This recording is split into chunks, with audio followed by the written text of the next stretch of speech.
This is a KOCO 5 First Alert Weather Severe Weather Update. All right, it is currently 9:42. I want to give you all an update right now. Severe thunderstorm warning has just been issued out across western Oklahoma. These storms have developed fast, really fast, and they're also moving quickly to the east at 55 miles per hour. Right now, there is one warning in the state. It's a big one for 60-mile-an-hour winds and quarter-size hail. Let's check in with Storm Command field meteorologist Michael Armstrong in Elk City. Michael, what are you seeing?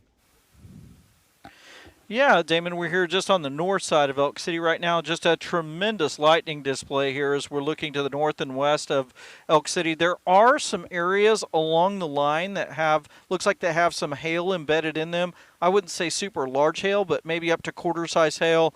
But one of our main concerns tonight is going to be strong winds with these storms. They'll be moving into Elk City very shortly.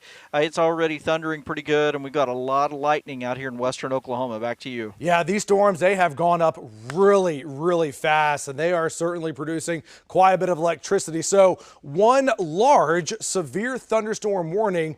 And by the way, this is all now inside of a tornado watch that goes until 5 a.m. So looking at storm impact here, where are we finding the quarter-size hail? It's going to be where you see the hotter pinks here. So there you go, east of Cheyenne, west of Butler, and then down by Sayre. This is all going to advance to the east here. So it moves into Arapahoe at 9:51, Clinton 9:55, Cordell 10:03, Weatherford by 10:30. Let me show you the tornado watch real quick here. Again, we don't have any tornado warnings, but we do have severe thunderstorm warnings inside of a tornado watch that goes until 5 a.m. Keep it with KOCO 5 News.